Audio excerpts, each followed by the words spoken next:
हुए हैं, लेकिन आलोक कुमार जी बस दो सवाल हमारे साथ दो सवालों के लिए जुड़े हुए हैं। कार्यकारी अध्यक्ष हैं वीएचपी के आलोक जी। प्रभुराम का काम 9 गुना दाम। सवाल सीधा है, 2 करोड़ की जमीन थी 18.5 करोड़ की कैसे हो गई? और जो महासचिव भी हैं ट्रस्ट के चंपत राय जी और साथ ही वीएचपी के वरिष्ठ नेता हैं, उन पर आरोप है कि उन्होंने ये घपला किया। उनको नटवर लाल तक कह रहे हैं आम आदमी पार्टी के नेता। मेरा सवाल आपसे ये है कि उन्होंने ये कहा कि 100 साल से हम पर आरोप लग रहे हैं, महात्मा गांधी जी की भी हत्या का आरोप लगा। ये जवाब नहीं हो सकता ना सर। ये तो जिन लोगों ने चंदा दिया है उस पैसे के साथ क्या हुआ, इसकी जवाबदेही का सवाल है। आपका क्या जवाब होगा आलोक जी?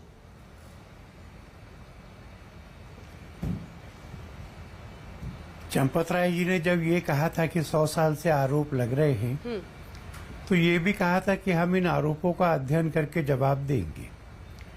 और कल रात ही एक साइंड स्टेटमेंट में उन्होंने इनका उत्तर दिया है।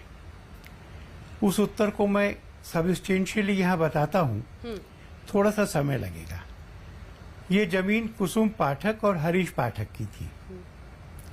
कुछ वर्ष पहले एक रजिस्टर्ड एग्रीमेंट टू सेल उन्होंने किया सुल्तान अंसारी, रवि मोहन तिवारी और दूसरे लोगों के साथ।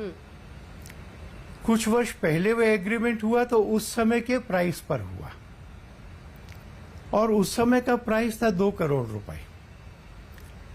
ट्रस्ट को लगा कि ये जमीन महत्वपूर्ण है, हमारे कामों के लिए आवश्यक है।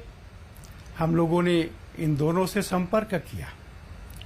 कुसुम पाठक और हरीश पाठक इसको बेचने को तैयार थे, पर एग्रीमेंट टू सेल तो सुल्तान अंसारी के साथ था।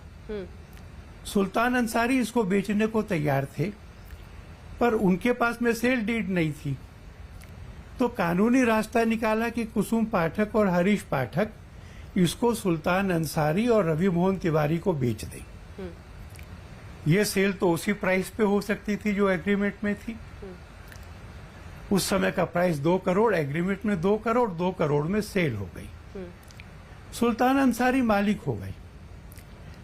ट्रस्ट ने जो खरीदना था वो आज के बाजार भाव पे खरीदना था। खुद संजय सिंह ये कह रहे हैं कि ये भूमि जो 2 करोड़ में बिकी, इसका सर्कल रेट 5.80 करोड़ है। वो भी मान रहे हैं कि 2 करोड़ इसका आज का मार्केट प्राइस नहीं है।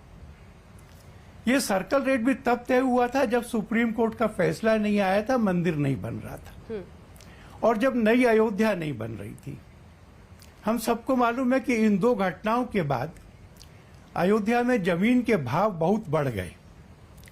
इसलिए ट्रस्ट ने सर्वे किया और सर्वे करके ट्रस्ट को यह समझ में आया कि आज का जो बाजार भाव है वो लगभग 20 करोड़ है। प्रार्थना की इन लोगों से कि भाई मंदिर का काम है और तिवारी जी आप कुछ कम कर दीजिए। 18.5 में किया, बाजार भाव से कम किया और स्वस्थ सौदा किया, बैंक के थ्रू किया। कोई इसके अंदर कैश का लेन देन नहीं हुआ। ये दोनों इकट्ठे रजिस्टर हुए, पर ये 2 करोड़ जो है ये भाव कुछ साल पहले एग्रीमेंट के सेल के समय का है और 18.5 करोड़ ये सेल आज की हुई है, इसलिए आज का बाजार भाव है। इतनी स्पष्ट बात को पूरे फैक्ट्स न देते हुए एक जगलरी से घुमाया गया है। मैं ये मानता हूं कि कुछ लोगों की ये आदत बन गई है। हाँ। शूट एंड स्कूट, आरोप लगाओ भाग लो, और जब डेफामेशन का मुकदमा हो और मुकदमा आगे बढ़ रहा हो तब माफी मांग के पिंड छोड़ा लो। तो आप डेफामेशन का केस करेंगे? इस बार हमने ट्रस्ट को राय दी है कि डिफेमेशन का केस करना चाहिए और फिर माफी मांग करके बीच में रुकना नहीं चाहिए। इसको परिणति तक ले जाना चाहिए जिससे कि इस प्रकार की हरकतें बंद हो जाएं। ठीक है, बहुत बहुत धन्यवाद आपका आलोक जी हमारे साथ जुड़ने के लिए, क्योंकि अन्य लोग जो अब बहस में जुड़े हुए हैं उनके साथ हम बहस को आगे ले जाएंगे।